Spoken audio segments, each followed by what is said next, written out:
자, 이 시냅스에서 신경신호가 전달이 되는 이것은, 자, 일단 시냅스가 뭐냐, 용어상으로. 한국어로 연접이라고 하는 것인데, 이게 사실 그 세포, 그 염색체 분열을 할 때, 이 교차를 할 때, 이 교차하는 교차점을 또 시냅스라고 하는데, 스펠링이 되게 비슷하거든. E가 있고 없고에 따라서. 그래서 용어가 매우 헷갈려요. 이 염색체끼리 서로 교차할 때 이렇게 접합 부위가 있잖아요. 그 접합 부위를 또 시냅스라고 하거든. 근데 그 시냅스는 여기서 E가 없는 그런 시냅스인데, 자, 요 시냅스 연접이라고 하는 것은 두 개의 뉴런이 신경신호 전달 과정에서 두 뉴런이 서로 연결이 돼서 그 두 뉴런 사이에서 신경신호가 서로 전달되는 그 지점을, 연결 지점을 얘기를 하는 겁니다. 그래서 그러면서 딱 보면 이렇게 두 뉴런, 이쪽 두 개를 한번 살짝 보세요. 그러니까 이 두 뉴런이 서로 소통할 수 있는 그 공간, 부위는 바로 요 시냅스라고 하는 작은 요 지점에서 요 부위를 시냅스라고 하는 거지. 그래서 흔히들 얘기를 할 때 두 개의 뉴런이 신경신호 전달을 위해서 서로 이렇게 같이 어울렸을 때 그 두 뉴런의 방향성을 누가 형이고 누가 아우냐 서로 일단 한국 사람 물으면 서로 나이부터 묻잖아. 일단 학번부터 묻고 순서 정하려고. 그럴 때 이게 그럴 때 요 신경 신호를 전달을 해주는 그 뉴런을 우리는 뭐라고 불러야 될까? 형 뉴런? 무슨 뭐 전달자 뉴런? 뭐 여러 가지가 있겠으나 요것을 그래서 시냅스 전 뉴런이라고 얘기합니다. 시냅스 전.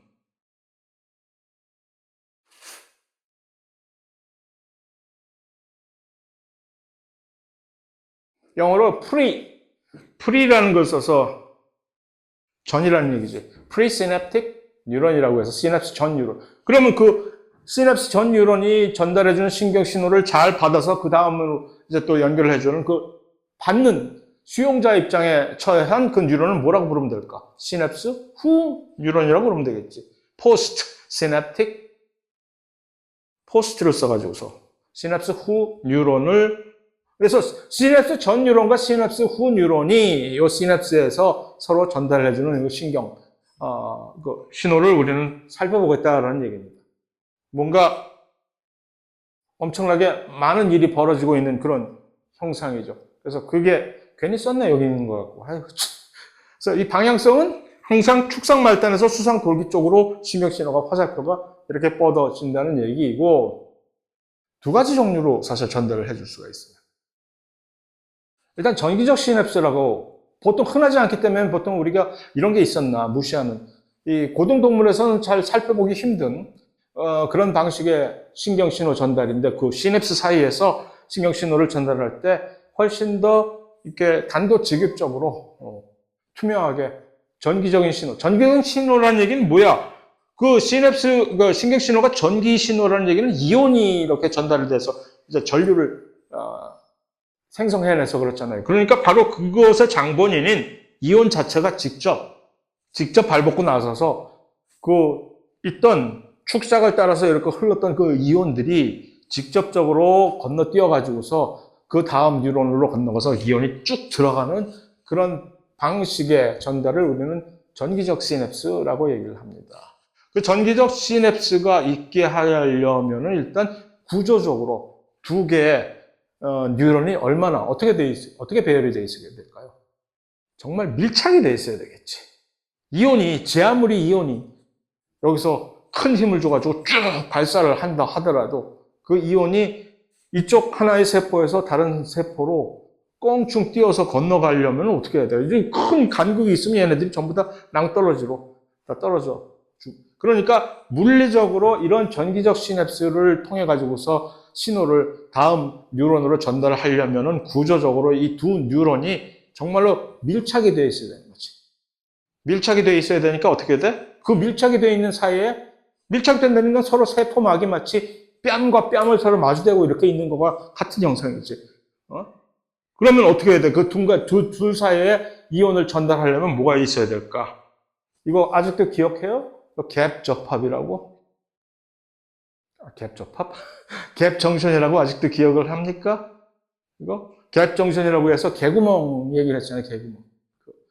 이거를 또 성질 나는 게 갭정션이 똑같은 그 갭정션인데 그때 우리는 그 용어를 뭘로 봤지? 간극 연접이라고 용어를 배웠었잖아. 근데 여기는 어디 뜬금없이 틈접합이 나오냔 말이야.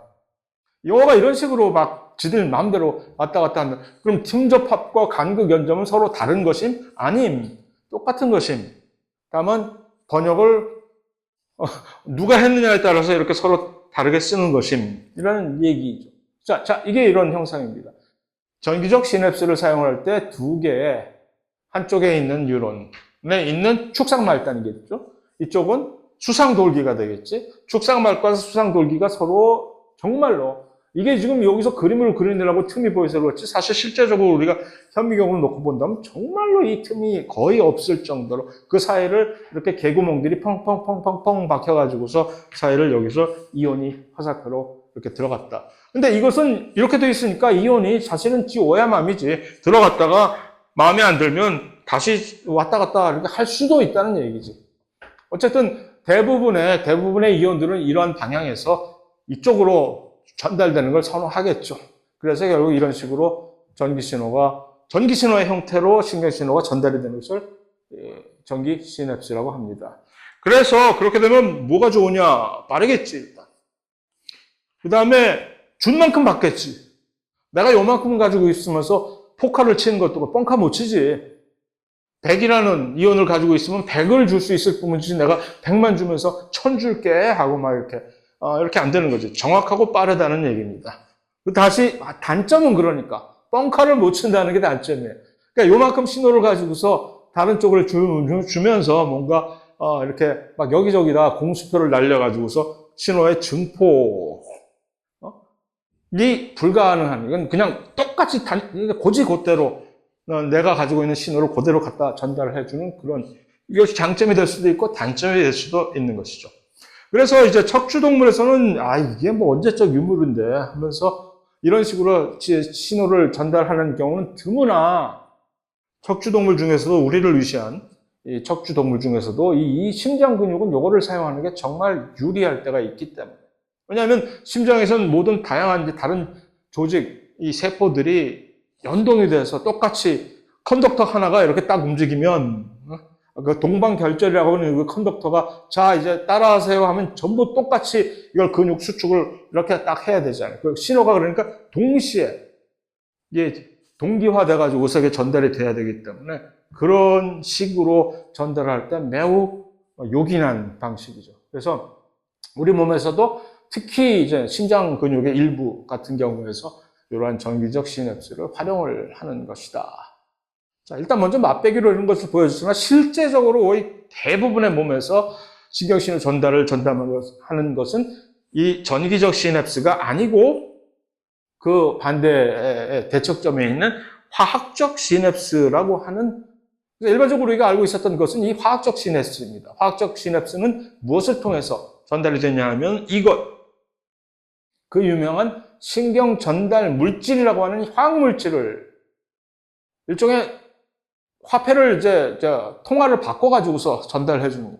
정기적 신호를 이제 쫙 갔다가 그 다음 단계의 뉴런으로 이 신호가 전달이 되기 위해서 일시적으로 이것을 다른, 형태로 변환시켜서 내가 이만큼 전기 신호가 있으니까 요만큼만큼을 환전을 해가지고서 화학물질로 환전을 해서 그 화학물질들이 쭉 가서 다시 내가 이만큼 왔으니까 자 이만큼의 신호를 전달해 주는 것으로 퉁치자 해서 다시 저쪽 뉴런에서는 그것을 바꿔서 알았어 오늘 환율이 얼마야 하고서 이제 똑같은 신호를 이쪽에서 알아서 발생시켜서 보내는 그런 방식입니다. 그래서 유명한 신경 전달 물질들이 많잖아요. 무슨 아세틸콜린이라든가 무슨 도파민이라든가 뭐 많잖아. 그런 것들이 전부 다 이런 화학적 시냅스에서 사용이 되는 그 시냅스 간의 신경신호를 전달할 때 활용을 하는 그런 화학물질이라는 얘기입니다. 그래서 그 화학물질들은 일반 생물학 1에서 우리가 외포작용이라고 배운 걸 기억을 하려는지 모르겠으나 안에서 세포 내에서의 물질들을 세포 밖으로 수송을 할 때 이것을 우리는 엑소사이토시스, 외포작용이라고 하면서 이런 보재기에다 싸가고 던지잖아. 이것을 우리는 이 소낭, 수송소낭이라고 했잖아요. 그 수송소낭이라는 작은 막보자기에 싸가지고 이렇게 이동을 시켰는데 이게 뉴런이니까 똑같은 일을 하는 거예요. 좀 그 긴 축작을 따라서 이런 수송소낭을 짊어지고 이렇게 쭉 가서 저기다 갖다 내 던지는 건데 그 수송소낭을 뉴런이잖아, 뉴런. 우리도 똑같이 수송소낭을 부르면 좀 안 서지, 영이? 뉴런인데 그럼 뭐라고 부를까? 시냅스 소낭이라고 불러줘 라고 해서 이름을 그냥 똑같은 수송소낭이나 시냅스 소낭이나 똑같으나 시냅스 소낭이라고 부르면서 다만 시냅스 소낭에는 무엇을 담고 있을까요? 그냥 일반적으로 내보내는 무슨 다른 단백질 그런 걸 담고 있는 건 아니겠지. 이 시냅스 소낭이라고 하는 이 주머니 안에는 항상 신경 전달 물질만을 담고 있겠죠. 그러니까 이 신경 전달 물질들이 시냅스 소낭이라고 하는 형태에 담겨져서 밖으로 내던져진다라고 이것을 이런 식으로 풀어서 설명할 수가 있겠습니다. 이 그림을 이제 보는 거죠. 활동전이가 이렇게 1번 활동전이가 여기까지 도착을 했어. 그러면 그 활동전이에서 그러니까 이 주변에서 이 시냅스의 주변에서 시냅스 소낭 안에 신경 전달 물질 지금 보라색으로 이렇게 딱딱딱딱 그려지는 요 신경 전달 물질은 이미 요 안에서 Q 사인이 나오기는 걸 대기하고 있는 상태. 요 하나만 있는 게 아니라 여러 개가 있지. 그림이 편의상 하나만 그려져 있지만 이 똑같은 것들이 여기에 여러 개가 이렇게 있지. 이렇게 쫙 있으면서 요 안에는 똑같은 신경 전달 물질들이 그득하게 있으면서 이제나 저제나 내가 언제 밖으로 방출이 될까 이렇게 준비하고 있는 거죠. 그러고 있다가 신호가 딱 도달하면 신경 활동전의 형태로 여기까지 온 거지. 그러면 이제 나가라 하고 우르르 나가. 이 소낭이라고 하는 것의 장점은 항상 뭡니까? 막과 동일한 물질이니까 막에 스르르 융합이 돼서 밖으로 그냥 우르르 떨고 내버리면 끝인 거지.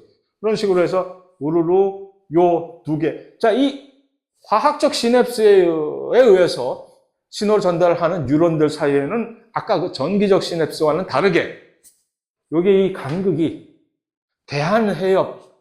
대한해협만큼이나 넓어요. 여기를 헤엄쳐 가야 돼, 얘네들이. 그러니까 이만큼 간극이 좀 있는 거예요, 이제 서로. 이 간극 사이에는 항상 물이 차 있겠지. 사람 몸은 또 동물의 몸은 항상 물로 차 있으니까 여기 쫙 던져진단 말이에요. 그럼 이렇게 돼가지고 얘네들이 신경 신호를 다음으로 이제 연결을 시킨 건데 이 그림에서 자세히 살펴보면은 신경 전달 물질의 역할이 무엇인지, 신경 전달 물질의 역할은 무엇인가? 한마디로 신경 전달 물질의 역할이 무엇인가를 한마디로 제가 비유를 한다면 신경 전달 물질이란 열려라 참깨라는 얘기. 갑자기 알라딘이 소환이 돼. 열려라 참깨라니? 신경 전달 물질이 딱 가가지고서 여기서 열려라 참깨 하면 뭔가 열려? 얘가 갑자기 있다가 스르르 열리는 거지. 얘들은 뭘까요? 이온 채널이에요.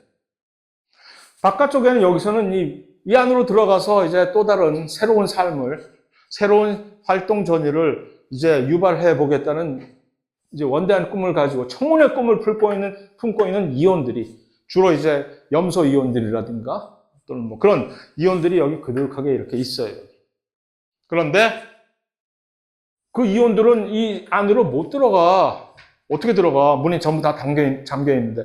그 이온들은 이 이온 채널을 통해서만 들어갈 수가 있는 건데 그 이온 채널은 굳게 닫혀 있는 상태라는 얘기죠. 그 채널을 열 수 있게 해주는 열쇠 역할을 해주는 것들이 신경 전달 물질이라는 거죠. 다시 말해서 신경 전달 물질은 이 이온 채널에 무슨 역할을 한다? 리간드 역할을 해주는 거예요. 항상 결합인 거지, 결합. 요 신경 전달 물질이 특이적인 이온 채널에 결합을 딱 하면 그 결합에 의해서 구조가 변하면서 이온 채널이 열려버리게 되는 거죠. 그럼 그 열린 틈을 타서 이때다 하고 여기에 있는 소듐이라든가 클로라이드라든가 하는 그런 이온들이 경우에 따라서 상황에 따라서 다 다르지만 이것들이 들어가 버리는 거지. 노화를. 다시 말해서 매우 중요한 사안인데 어쩌면 착각을 하게 돼. 신경 전달 물질이 여기서 만들어져서 그 다음 뉴런으로 전달이 되는 거구나라고 생각하면 땡. 신경 전달 물질은 절대로 그 다음 시냅스 후 뉴런으로 들어가지 않는다. 얘는 그냥 문 열어주는 역할만 해주는 거예요. 가서 문을 딱 열어주면서 들어가십시오. 도어맨, 열려라 참깨, 키, 뭐라고 표현하든 어쨌든 자체는 절대로 그 다음 시냅스 후 뉴런으로 들어가지 않고 누가 들어가야 되는 거지? 이런 신경 전달 물질이 들어가서 아무 숫자가도 쓸모가 없는 거예요. 소용이 없어. 이온이 들어가야지. 이온이 들어가서 또 다른 활동 전이를 이제 자극해서 유발을 해야지. 그래서 그 역할을 하는 것이 신경 전달 물질이다라는 겁니다. 그래서 방금 얘기한 거 요약, 공간이 사실 화학적 시냅스는 두 간극이 사이에 좀 공간의 틈이 정기적 시냅스에서 좀 있다. 그러면 이제 이 신경 전달 물질이 방출이 된 다음에 그러면 요 신경 전달 물질이 바로 그 시냅스 후 뉴런 막에 이렇게 즐비하게 있는 이온 수송체, 요 이온 채널들을 이렇게 개방을 시키는 역할을 하는 거죠. 자, 그러면 속도가 아무래도 이렇게 간접적으로 이온이 갔다가 환전을 해야 되나? 신경 전달 물질을 환전을 한 다음에 환전 갖고 또 그 다음 시냅스 후 뉴런에 가가지고서 또 환율 따져가지고 또 환전 또 해가지고 들어가야 되는 이러한 과정을 겪어야 되니까 느리지.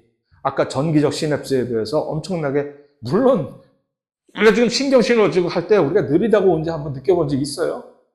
항상 우리가 충분히 느끼는 것보다 훨씬 더 빠르게 움직이는 것이긴 하나 엄밀하게 이렇게 비교를 해보자면 느리다는 얘기입니다.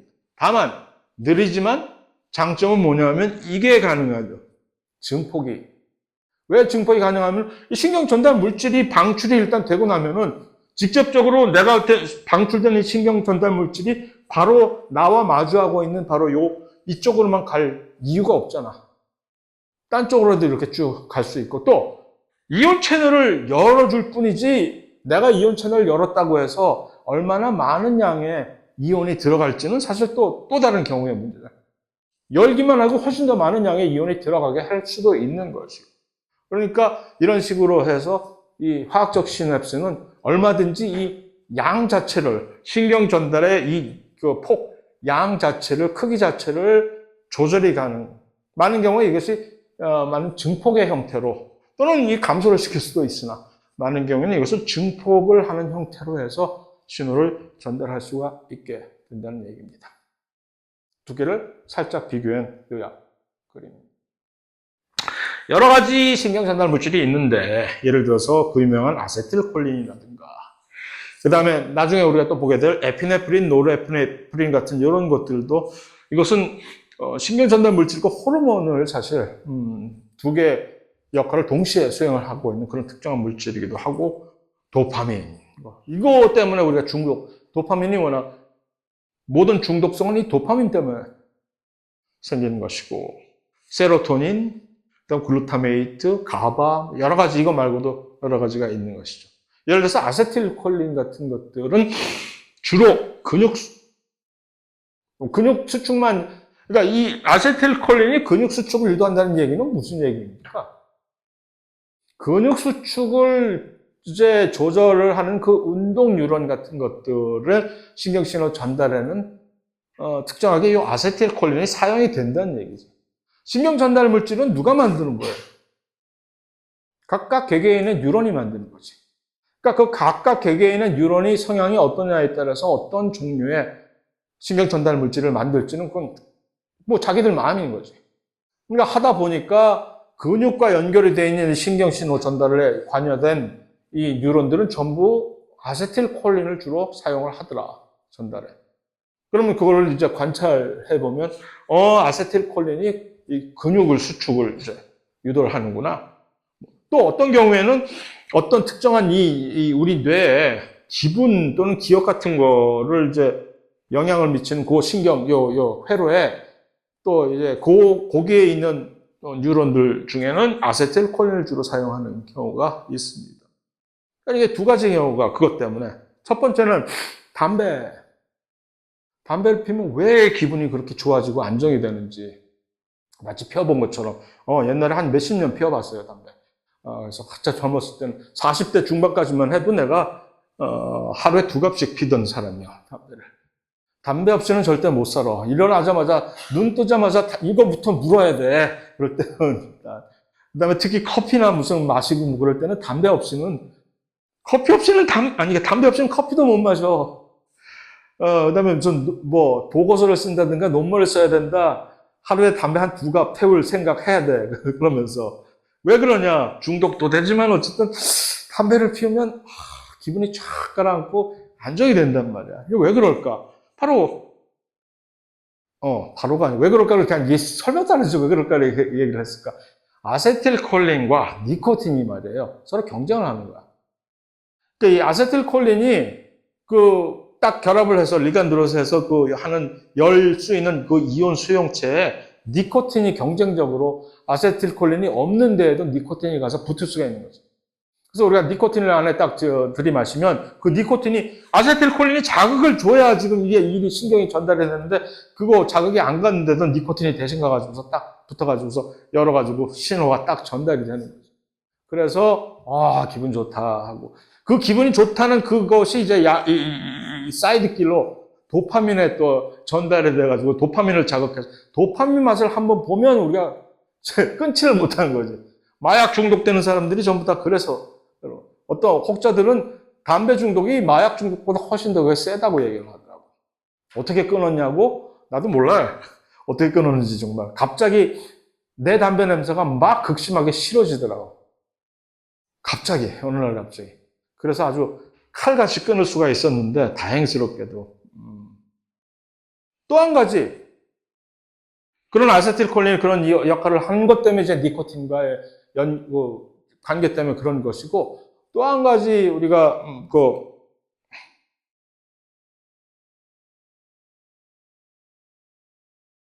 이거 있잖아요. 보톡스라고. 보톡스 맞을 때 근육이 쫙쫙쫙쫙 펴지잖아, 살짝. 그래서 주름을 펴고. 보톡스를 맞게 되면 왜 이게 주름이 펴지냐면 그 부위에 있는 국제적인 근육을 이렇게 쫙쫙 마비시키는 거거든. 왜 보톡스가 이것을 마비시키느냐? 이거는 아세틸콜린을 이렇게 전달하는 그 신경에 있는 이 그러니까 이 시냅스 소낭이 있잖아요. 그 시냅스 소낭이 방출되는 걸 이 보톡스라는 요게 독극물인데 세균이 만들어내는 독극물인데 요게 그거를 방출하는 걸 차단을 시켜버려요. 그러니까 보톡스가 들어간 그 부위에서는 이 아세틸콜린에 의해서 조정이 되는 그게 주로 근육을 이제 조절하잖아. 그러니까 잔 근육 이런 것들이 완전히 이 근육 수축이 안 되는 거지. 마비가 되니까 그러니까 쫙쫙 펴지지. 이게 원래 그거를 좀 더 과도하게 조금만 용량을 높게 하면 어떻게 될까? 모든 근육이 전부 마비가 되고 얼마나 큰 고통을 느끼겠어요. 옛날 그림을 본 적이 있는데 옛날 그리스 무슨 할 때 전장에서 이 보톡스 톡신에 의해서 감염이 되었고 죽어가는 이 병사를 묘사한 그림을 봤더니 끔찍하더만 고통에 일그러져 가지고 온 근육이 전부 뒤틀려 버리고 그냥 움직일 수가 없으니까 심장부터 이제 포함을 해서 그래서 요 보톡스 맞을 때 정말 조심하고 허가받지 않은 무허가 의사가 보톡스 같은 거 이제 취급하면 크게 이제 심각하게 생각한 이유가 조금만 잘못하면 이건 여러분을 이 세상과 곧바로 하직하게 할 수 있는 그런 기전이기 때문에 그런 것이고, 보톡스 말고 이제 세로토닌, 도파민은 좀 이따 또 나올 테니까.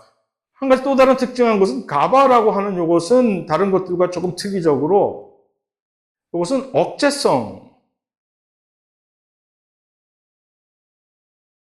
요 위에 있는 대부분의 다른 것들은 이 신경 전달 물질이 신경 신호 전달을 촉진을 시키는 흥분성 신호인데 가바는 반대로 이것이 이제 방출되면은 그 신경 신호 전달이 차단이 돼버리는 그런 억제성. 다시 말해서 가바가 억제성이다, 다른 것들이 흥분성이다를 외우는 것이 아니라 그게 뭐이 중요해? 신경신호 전달이 무조건 항상 신경신호를 전달을 촉진한다라고 하면 땡이다라는 것을 인지하고 있어요. 어떤 경우에는 이런 것을 오히려 억제를 하는 그런 방식으로 사용이 될 수도 있다라고 인지를 하면 되는 것이죠. 이런 것들이 잘못되면 신경 전달 물질 같은 것들이 뭐 사용이 되는 데 있어서 잘못 만든다든가 뭐 하게 되면 그 여파로 여러 가지 신경 질환이 생기는 건데 요 첫 번째 이 조현병이라고 옛날에 이건 정신분열증이라고 했는데 왜 그 정신분열증이라는 것이 좀 뭐 폄하하는 말이라고 왜 그런 난 잘 이해를 못 하겠는데 어쨌든 그래서 이 원래 이 원어 자체가 그걸 쪼갠다는 얘기잖아요. 스키조라는 것은 분열을 시킨다는 얘기거든요. 이렇게. 스키조프레니아라고 해서 그 말 그대로 한국말로 번역을 거기서 직역한 게 이게 정신분열증이라는 것인데 요거를 이제 요즘은 그런 말 쓰면 안 돼 하고 조현병으로 고친 것입니다. 그러니까 한마디로 정신분열증이지. 여러 가지 뭐 증상도 있고 뭐 그걸 우리가 여기서 보겠다는 것이 아니라 이런 사람들이 겪을 때 가장 부족한 두 가지의 신경 전달 물질이 도파민과 세로토닌을 가지고 워낙 이것은 복잡한 현상이고 증상이기 때문에 이걸 뭐 굳이 장황하게 볼 필요는 없는 것이고 이거는 굳이 내가 이걸 해야 될까 말아야 될까? 오케이 하자. 왜냐면 딱 봤을 때 이거 뭐야 이거? 예를 들어서 그냥 일반 사람과 이 조현병을 겪고 있는 사람들의 뇌 사진을 딱 찍었을 때 이건 뇌 MRI 사진을 이렇게 찍은 것 같은데 그렇게 됐을 때 뭐지 갑자기 여기는 왜 갑자기 뻘겋게 나타나고 이 분열증, 조현병을 겪고 있지 않은 사람은 그냥 아무것도 안 보이는데 이 부위가 특정하게 여기가 훨씬 더 활성화가 되어 있는 빨갛게 보이는 활성화가 되어 있는 것이고 허렇게 나오는 것은 완전히 비활성화가 되어 있는 부위. 뭔가 다르잖아 이제 뇌 부위에서 이렇게 조현병을 갖고 있는 사람들 이런 거를 어떻게 아느냐는 거지 이제. 그러니까 뇌 영상 같은 거를 찍을 때 이런 걸 어떻게 찍느냐라는 것을 할 때 보통 뇌를 위시한 우리의 신체 부위를 이렇게 영상으로 찍을 때 대표적으로 한 세 가지 정도 MRI 이전에 보통 CT 찍는다고 하죠. CT 찍는다고 하고 어떤 경우는 뭐 펫 스캔 한다고 하고 할 때 CT와 펫의 차이점은 뭐냐? CT는 한마디로 엑스레이를 찍는 겁니다. 엑스레이를 찍으면 뭐가 이제 엑스레이는 왜 우리 몸을 다 들여다보느냐? 강력한 이 에너지의 광선으로 인해서 몸을 투과하잖아. 투과를 하는데 그 선이 X선 같은 것들이 아주 딱딱한 뼈는 투과를 못 차잖아. 이 소프트한 연약한 우리 조직 같은 것들은 통과를 하고 뼈에서는 가서 부딪히게 되니까 뼈 사진만 이렇게 딱 나오는 거지. 근데 엑스레이 찍으면 암은 왜 나오느냐? 이런 종양 덩어리 같은 것들도 요새 딱딱하게 있기 때문에 그런 것들도 특히 발견이 돼서 나온다는 거죠. 이제 그런데 여기다가 CT라는 건 뭐냐? 그럼 X선에다가 단층을 이제 입히는 거죠. 그래서 그냥 X선은 평면적으로 한쪽 부분만 나오는 건데 엑스레이는 CT를 찍으면 X선으로 요거를 마치 컴퓨터 같은 것으로 이렇게 입체적으로 단층 촬영을 해서 층층 시야로 깊게 들여다 볼 수가 있다는 그 차이일 뿐입니다.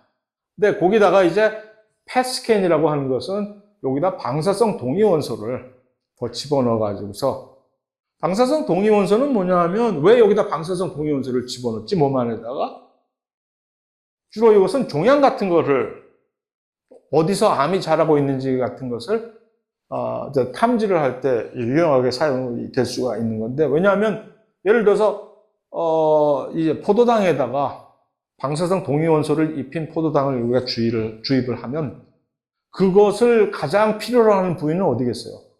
암이 막 자라고 있는 데에서는 훨씬 더 많은 에너지를 필요로 하니까 이 포도당 같은 것들을 집중적으로 자기들이 갖다 끌어다 쓰거든. 그러니까 그런 방사성 동위원소들이 집중이 되는 이런 새까만 이런 지역에서 암이 자라고 있네 라는 것이 발견이 될 수 있는 그런 영상 기법이죠.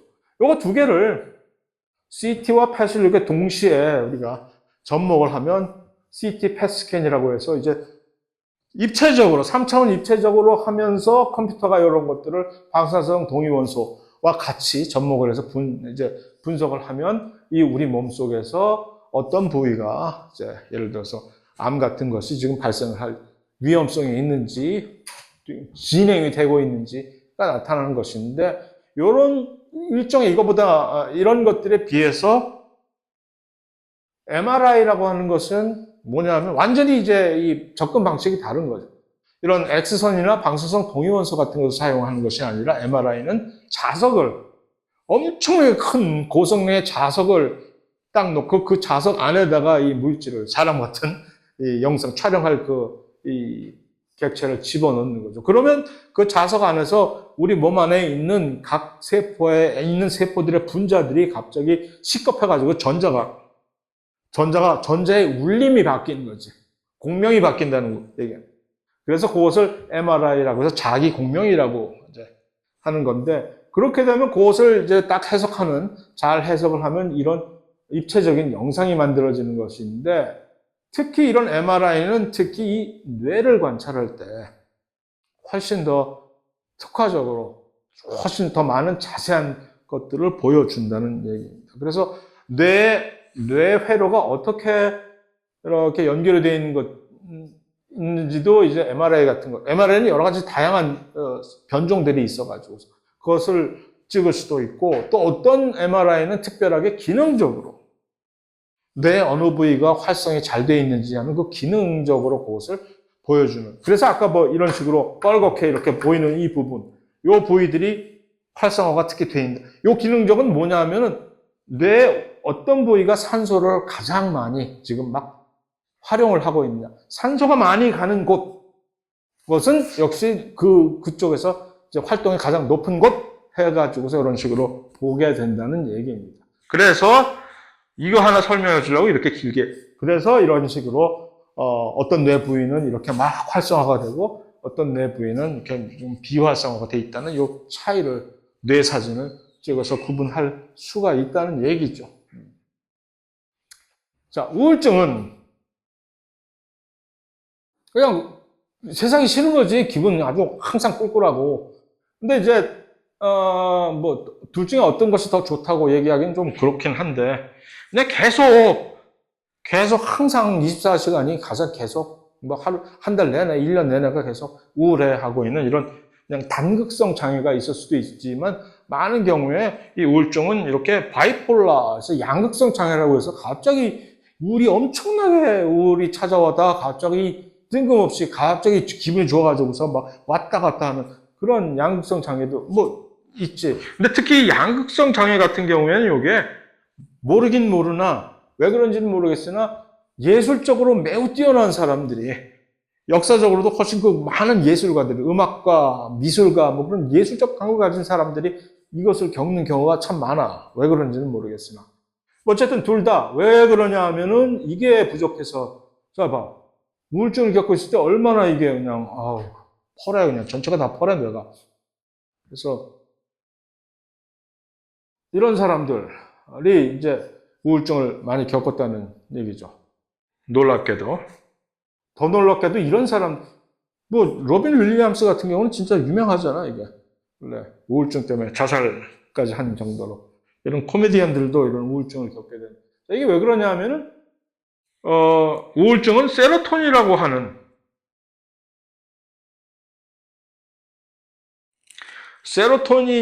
요 신경 전달 물질이 요게 부족해서 생겨요.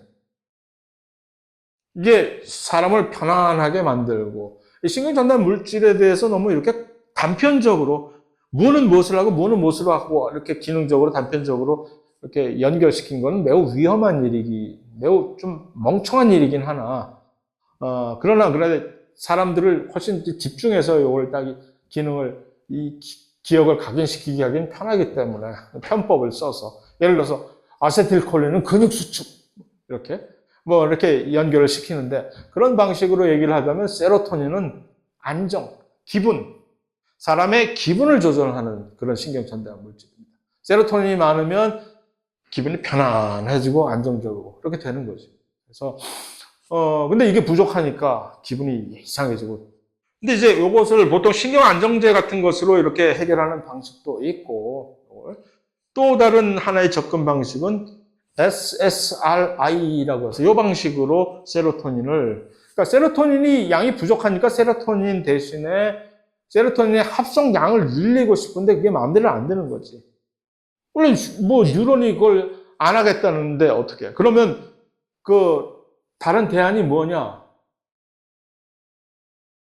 세로토닌이 다시 신경 전달 물질은 혹시 그렇게 아까 이 아세틸콜린에 대해서 신경 전달 물질에 대해서 얘기를 했을 때 혹시 그런 궁금증 가져본지 않았을지 모르겠는데 얘가 가서 그럼 열려라 참게 해가지고 문을 연 다음에 얘는 어떻게 되나요?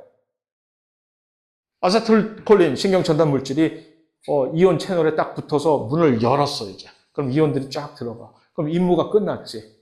계속 거기 있을래? 그건 아닐 거 아니야. 자극이 끝나면 이제 없어져. 너 집에 가라 하거나 아니면 그러니까 아세틸콜린 같은 경우에는 집에 가가 아니라 거기서 잔인하게 무참하게 살해를 당합니다. 아세틸콜린이. 이 임무가 완수되면 얘는 거기서 파괴가 돼요. 그러니까 그런 신경전달 물질도 있고, 근데 이 세로토닌 같은 경우에는 그러지 않고, 다시 본부로 귀환하라라고. 그럼 얘네들이 일이 끝나고 나서 다시 시냅스 전 뉴런으로 되돌아가는 거예요. 그러고 되돌아서 다시 재포장해서 기다리고 있다가 다시 다음번에 쓰려고. 그래서 이제 재활용되는 경우도 있고, 이게 케바케라는 얘기지. 신경 전달 물질에 따라서 이게 다른데, 근데 이제 세로토닌 같은 경우에는 다행이면 다행, 불행이면 불행, 재활용이 되는 애들. 그러니까 재흡수가 되거든? 재흡수가 되는 거를 막아버리겠다는 얘기지. 요, 리업테이크라고 하는 요 부위가. 그러니까 돌아가는 구멍이 있을 거 아니야, 이거. 다시 돌아가는 요 구멍을 만약에 어떤 약으로 여기를 딱 차단을 시켜버리면 집에 못 가면 얘네들이 12시가 땡 쳤는데도 불구하고 길에서 방황하게 되겠지. 그러니까 똑같은 양의 세로토닌.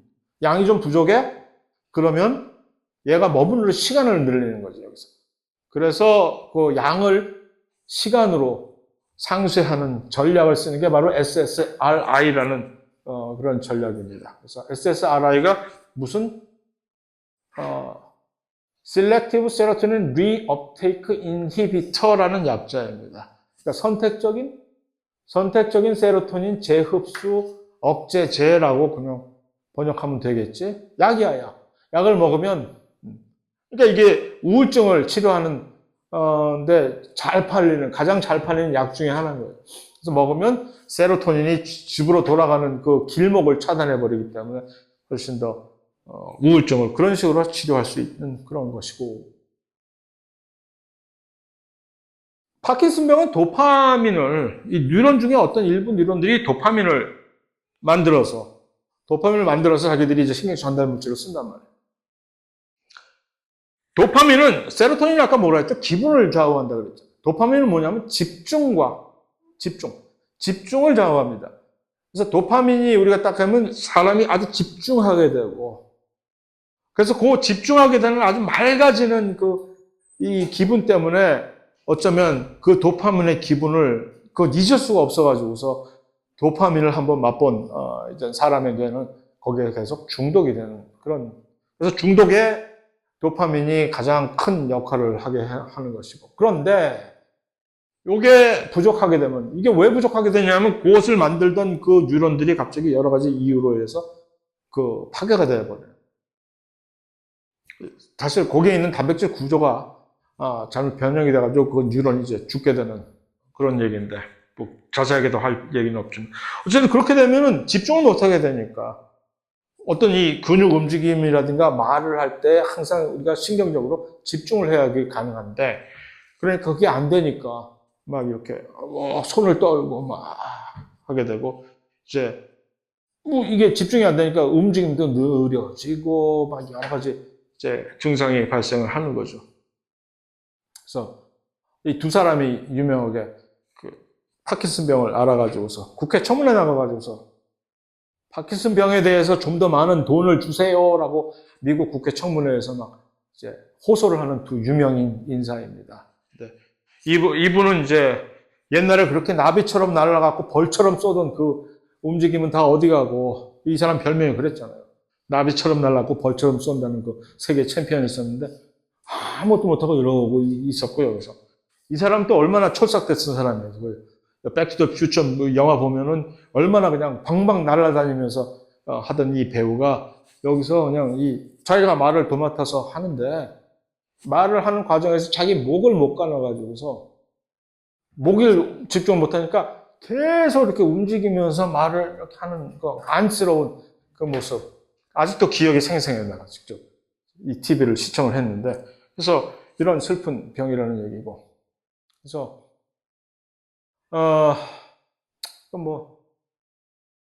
이걸로 치료한다는 건 무시해. 알츠하이머는, 요거는 이제 퇴행성 신경질환이라고 얘기를 할 때 어떤 사람들은, 이 퇴행성 신경질환? 그냥 저절로 천천히 마일드하게 늙어가면서, 이걸 보통 퇴행성이라고, 그런 얘기가 아닙니다. 전부 디제너러티브라고 하는 것은 있었던 것들이 전부 파괴가 되는 걸 전부 다 퇴행성이라고 얘기를 하는 거예요. 그래서, 어떤 특별한 신경이 파괴가 되는 거예요, 얘가. 알츠하이머 치매라는 것은. 왜 그러냐 하면은, 그러니까 일반적으로 그런 병을 앓고 있지 않았을 때 이 뇌가 꽉 차 있는데, 이쪽이 엄청 이 뉴런들이 파괴가 돼가지고 이렇게 뻥뻥뻥뻥 속이 비게 되는 거죠. 바람 들어간 무처럼 되는 거예요. 자, 알츠하이머 병은 누가 일으키느냐? 두 가지 썰이 있어요. 두 가지 둘 다 단백질인데, 베타 아밀로이드라고 하는 단백질이에요. 세포막에 붙어 있게 되는 뇌세포의 뉴런에 정상적으로 발현되는 단백질입니다. 타우라고 하는 단백질도, 이 단백질도 정상적으로 이 뉴런에서 기능을 수행하는 단백질이에요. 두 개가. 근데 이 두 가지가 다 이상하게 지금 변형이 돼 있다는 것을 알츠하이머 치매를 겪고 있는 뉴런에서 보면 발견을 하는 거죠. 그러니까 과학자들이 어떤 과학자들은 얘 때문에 그렇다. 또 어떤 과학자들은 아니야, 얘 때문에 그래. 그런 것인데 둘 다 어떤 일정 부분 공헌을 하는 부분이 있긴 하겠지만 점점점 특히 타우라고 하는 단백질이 탱그림 뭐예요? 이게 완전히 엉켜 있다는 얘기죠. 타우 단백질이 원래는 세포질에 이렇게 있으면서 그 뉴런 세포에 이 축삭을 길게 늘려주는데, 그 축삭을 길게 늘려주는 이 기능을 수행을 하는데, 얘가 구조가 마치 우리 겸상적혈구 빈혈증에서 헤모글로빈이 비정상적으로 돼가지고서 그러니까 축적이 되는 것처럼, 클럼프가 되는 것처럼 얘네들이 비정상적으로 이렇게 접혀가지고서 밑에 침전이 되는 거예요. 원래 여기서 이렇게 정상적으로 있어야 되는 애들이 여기서 완전히 엉켜가지고서 쓰레기처럼 쌓여서 있게 되니까, 얘가 이게 잘못되면은 무슨 일이 벌어지냐 하면은, 그럼 이 축삭 길이가 짧아질 수밖에 없거든요. 축삭이 길게 이루어져가지고 시냅스를 이룰 만큼 길게 연결이 되는데 얘가 갑자기 점점 짧아지는 거예요, 시냅스. 그럼 시냅스 연결이 안 되잖아. 시냅스 연결이 안 되면, 아까 뭐라 그랬어? 아까 아교세포 중에 하나가 자기가 무슨 군기반장 역할을 하면서 돌아다니다가 이 자식 일을 안 하네 하고 파괴를 시켜버려요. 그래서 점점 그러면 그런 역할을 했던 그 뉴런이 없어져 버리는 거예요. 파괴가 돼요. 얘가 이걸 길게 늘려야 되는데 이게 안 되니까 여기서 이걸 죽여버리는 거예요. 그러면 이제 그런 역할로 해서 여기가 이미 확 사라지기 때문에 알츠하이머를 겪게 되는 거지. 옛날에 1990년대 중반에 벌써 과학자들이 호언장담을 하면서 이제 앞으로 10년 이내에 암이랑 당뇨랑 치매는 전부 다 완전히 고친다.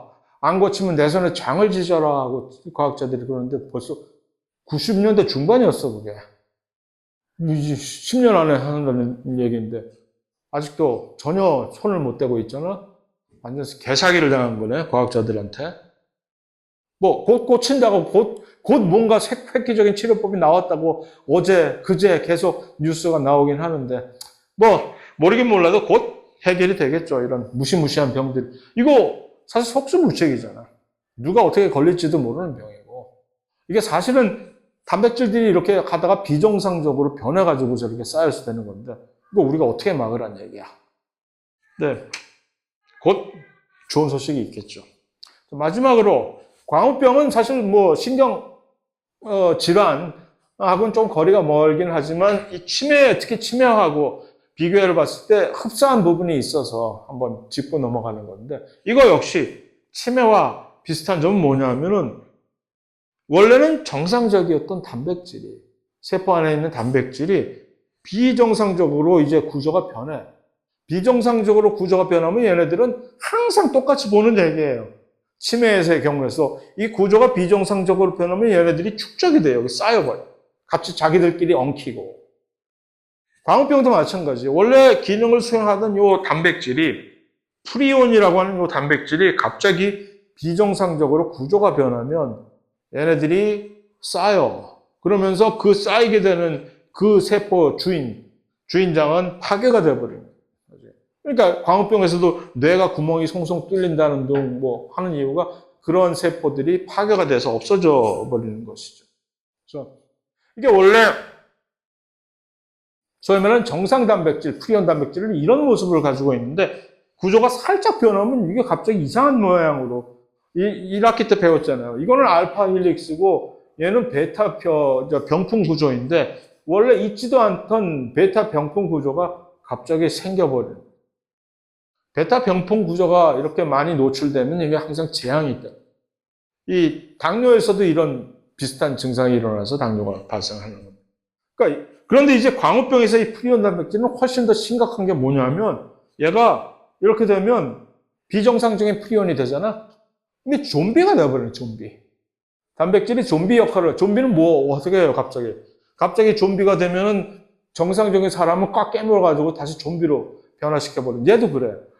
이게 딱 이렇게 돼버리면 원래 있던 멀쩡한 처음에 얘는 아주 극소수일 거 아니야.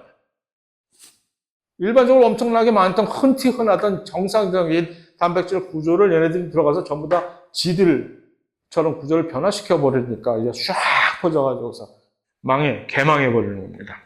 그 얘기를 한 거죠. 그래서 결국 가서는 이렇게 되는 거예요.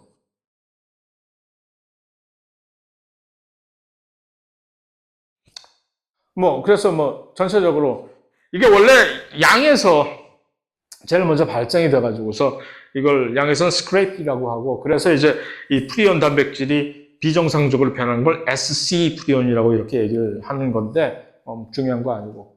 근데 이제 유전적으로 특별한 어떤 유대인의 가계도에서는 유전적으로 이런 것이 있어서 그런 것은 이제 크로이스펠더 야코프 디지즈라고 CJD라고 하는, 그냥 우리가 잘못된 광우병 걸린 고기 먹으면 이렇게 되는 거 아니야. 그렇게 되는 수도 있지. 그러니까 이 단백질은 참 희한하잖아. 원래 단백질은 먹으면 소화 과정에서 분해가 돼서 아미노산도 전부 다 분해돼서 없어져야 되는 건데 이놈의 단백질은 그거를 돌파해가지고서 뇌로 들어간다는 얘기죠. 그 다음에 뉴기니에서 옛날에 어떤 부족들에서는 이 전사들의 뇌를 먹으면은 그 전사들의 용병한 영혼을 이제 우리가 전수받는다는 그런 믿음이 있어가지고서 전쟁에서 죽은 전사들의 뇌를 일부러 먹는 풍습이 있었단 말이에요. 그렇게 보면 광우병이 잘못해서 거기 그런 단백질을 이렇게 그런 식으로 섭취를 하게 돼가지고 그걸 이제 구루라고 얘기를 합니다. 그런 식으로 부족적으로 생긴 여러 가지 변종이 있다는 얘기입니다. 그래서 마지막으로 정리하자면 알츠하이머와 광우병의 이제 비교. 둘 다 이제 단백질의 비정상적인 구조 변화 때문에 뇌세포가 파괴되는 그런 방식인데, 다만 광우병의 경우는 우리가 얼핏 보기에 이게 감염되는 거 아니야? 감염이 되지. 그러니까 이 단백질이 들어오면 정상적인 원래 있던 일반적인 단백질도 변화시키잖아요. 그래서 점점 하나만 먹어도 하나만 섭취해 들어와도 모든 뇌세포들이 점점 이렇게 감염이 되듯이 없어져 버리니까. 그래서 처음에 이 광우병, 이 프리온 단백질을 과학자들은 이게 바이러스의 일종이라고 의심하기도 했었어요. 감염을 시키니까. 근데 알고 보니까 바이러스는 전혀 아니고 단백질인데 이것이 마치 감염을 시키듯이 그렇게 한다는 얘기죠. 오케이. 자, 여기까지. 이 다음은 이제 또 다른 얘기니까. 그래서 여기까지 오늘 수업을 하고, 마지막 수업은 이거 어떻게 끝내야 될지 좀 난감하네.